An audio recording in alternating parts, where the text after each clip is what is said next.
Donc Guide Solidarité, bonjour à tous, nouvelle émission, un petit peu originale on va dire. J'ai choisi un endroit particulier pour, j'ai envie de dire, susciter quelques réflexions de vos parts, quelques interrogations. Voilà, je suis donc dans un souterrain, situé à une dizaine de kilomètres de notre village. J'ai autorisation pour être ici, j'ai autorisation pour filmer. Bon, je suis tout seul aujourd'hui, donc c'est un petit peu chaud patate. J'ai choisi cet endroit qui en fait est comment dire, une galerie qui a été creusée et stoppée. Donc c'est un peu rassurant, je risque pas de me faire attaquer par des vampires dans mon dos. Donc là, ok, voilà. Je sais pas trop ce que ça va donner, mais on y va. Donc, bonjour à tous. Aujourd'hui, le thème de ma petite émission, c'est de susciter, comme je vous le disais, quelques réflexions. Donc concernant l'histoire de notre village, de notre région. Donc globalement, les écrits que j'ai pu lire sur l'histoire de l'abbaye remontent à 760. Globalement, pour se recadrer un peu, 780 Charlemagne, 845 on commence à avoir les premières invasions vikings qui vont durer jusqu'en 1080. Donc pratiquement 150 ans. On parle de grosses invasions. Il peut aussi qu'il y ait eu quelques excursions un peu plus, je dirais, désorganisées de la part des vikings. Donc ces refuges, ces souterrains refuges étaient en fait construits par des paysans, bien sûr sous la direction d'un seigneur local qui leur permettait en contrepartie de venir s'abriter en cas d'invasion. Moi j'ai pas mal d'interrogations concernant Guîtres. Alors tout d'abord, la grande époque, donc entre l'an 900 et l'an 1000 après Jésus-Christ, la grande mode, c'était d'avoir des mottes castrales, des mottes féodales.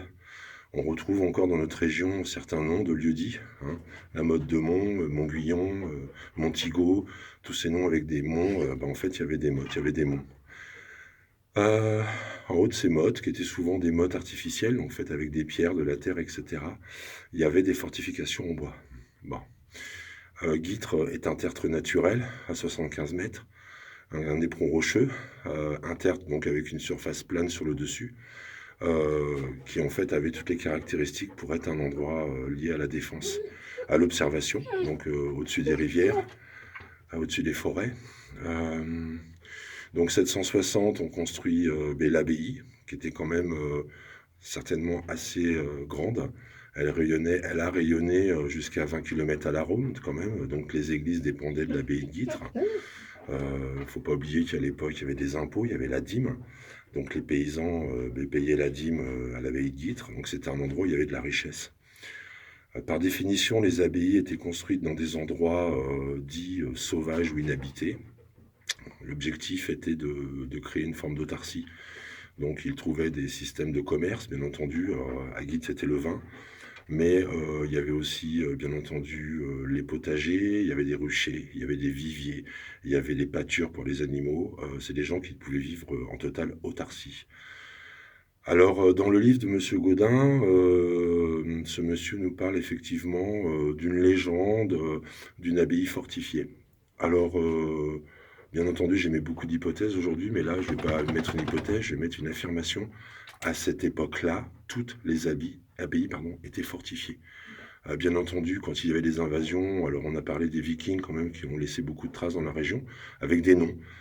On sait que quand ils envahissaient, ils restaient aussi un petit peu, puisqu'ils ont creusé par exemple des puits normands. Je pense que ça parle à beaucoup d'entre vous. Pour prendre juste cet exemple, ils avaient une haine farouche des hommes d'église. Donc, lorsqu'ils arrivaient dans une abbaye, une église, en général, ils capturaient les abbés, les prêtres, et ils les torturaient pour les faire parler. Ils avaient besoin de récupérer l'argent, les trésors, ce qu'ils pouvaient faire, et puis aussi, je pense, par plaisir, puisque au-delà de la série Vikings que beaucoup d'entre nous ont vue, qui est fort sympathique, où on finit par les trouver vraiment chouettes, ces Vikings, c'était des gens totalement horribles et sanguinaires, hein. Au niveau torture, pour citer juste un exemple, les enfants passaient à la broche pour faire parler les parents, donc c'était vraiment raide. Et leur commerce de base, donc bien entendu, c'était de piller les lieux de culte, mais aussi le trafic des esclaves. Donc lorsque les Vikings arrivaient quelque part, ils capturaient, bah, femmes, enfants. Il y avait possibilité de les racheter de suite avec des systèmes de rançon, ce qui était intéressant pour eux puisque ça évitait de les faire voyager, de les nourrir, de risquer de les perdre. Mais la base de leur trafic, c'était la traite humaine, hein. Donc bien des gens ont commencé à creuser, des souterrains refuges pour se cacher. Donc dans ces souterrains refuges, il y avait toujours de l'eau, donc un puits ou une source, du stockage de grains, des animaux. C'est des gens qui pouvaient vivre plusieurs semaines planqués, donc dans des salles qui fermaient par des grosses pierres. Il y avait des systèmes de défense, et cetera. Ça, j'en parlerai amplement, puisque l'endroit où je suis, j'ai prévu de faire un reportage avec Bernard Laval, donc qui est l'inventeur de cet endroit, qui m'a donné l'autorisation de venir et qui est vraiment féru sur le sujet. Et on va faire plusieurs émissions, parce qu'il a vraiment il en connaît très long. Donc moi, mes interrogations par rapport à Guîtres, on a un éperon rocheux, on a un tertre, on est à une époque où, bah, je dirais que l'insécurité, est énorme, contrairement à aujourd'hui, hein. Parfois, ça me fait un peu sourire quand j'entends parler d'insécurité. Il y a une insécurité certes sociétale, mais, à cette époque-là, ça rigole vraiment pas. Hem, Guîtres, donc il y avait une forteresse, comment dire? Une abbaye certainement fortifiée. Il y avait automatiquement, aussi, des abris refuges, des caves, des choses que nous ne connaissons pas actuellement. Souvent, les souterrains refuges pouvaient avoir plusieurs accès et des sorties de fuite, donc des souterrains de fuite. Pouvaient passer aussi par les cimetières. Bon voilà, je me pose pas mal de questions. Je me demande aussi, cette abbaye, où les pierres ont été, extraites. Est-ce que c'était à Guîtres? Est-ce que c'était ailleurs? Si c'était à Guîtres, on peut imaginer aussi des carrières qui auraient pu être aménagées. En fait, à cette époque-là, il y a 2 types de fortifications. Donc il y a les églises fortifiées, bien entendu. Au XIe siècle, on va connaître aussi la paix de Dieu, c'est-à-dire, une loi qui précise qu'en fait, quand les gens sont réfugiés dans une église, on ne peut plus les attaquer. Bien entendu, cette règle n'était pas toujours respectée. Donc la deuxième défense, c'était une défense souterraine. Donc comme je l'ai expliqué, dans ces souterrains refuges, il y avait parfois des goulots d'accès très étroits qui pouvaient obliger l'assaillant à retirer son armure pour pouvoir passer. Et bien entendu, à la sortie, ne serait-ce qu'avec un gourdin, le premier paysan venu, pouvait lui taper sur le crâne. Il y avait aussi des chiens. Bon, il y avait toutes sortes de choses. En fait, pour revenir à Guîtres, oui, il y a eu une histoire. Alors c'est fort dommage, c'est qu'en fait, on ne s'est jamais réellement posé de questions. Je sais qu'il y a eu des fouilles en 1960-70, au niveau de l'Isle, qui a été draguée. Alors, on a trouvé des armes, on a trouvé des poteries. Et j'ai envie de vous dire, comme partout. Mais le village par lui-même n'a jamais été fouillé. Globalement, pour faire une petite proportion assez simple, s'il y a des vestiges, ils doivent être à 2 mètres sous terre, autour de l'abbatiale, autour du village. Donc il y a des choses qui sont présentes. Moi, je trouve ça intéressant historiquement.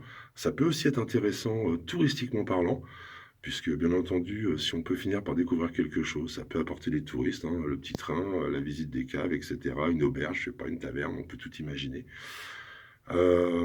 Beaucoup de questions. Alors bien entendu, j'ai parlé avec des villageois, avec des anciens.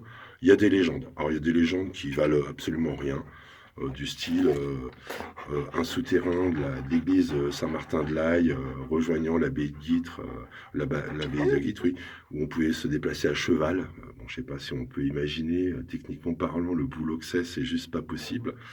Euh, mais j'ai parlé aussi avec des gens de Guîtres, qui ont habité proche de l'église et qui avaient, sous leur maison, alors je ne les citerai pas, je leur demanderai l'autorisation dans les citer, des départs de souterrains. Donc il y a des choses. Aujourd'hui, j'émets que des hypothèses, j'essaie de replacer un peu le contexte historique. J'aimerais aussi que chacun se pose des questions. Donc je vais citer Léonard de Vinci, qui pense peu, se trompe souvent. En fait, j'aimerais bien qu'on arrête de se tromper et qu'on pense un petit peu. Voilà, bah, bonne journée à tous. C'était une première vidéo de Guide Solidarité, on va dire une introduction historique.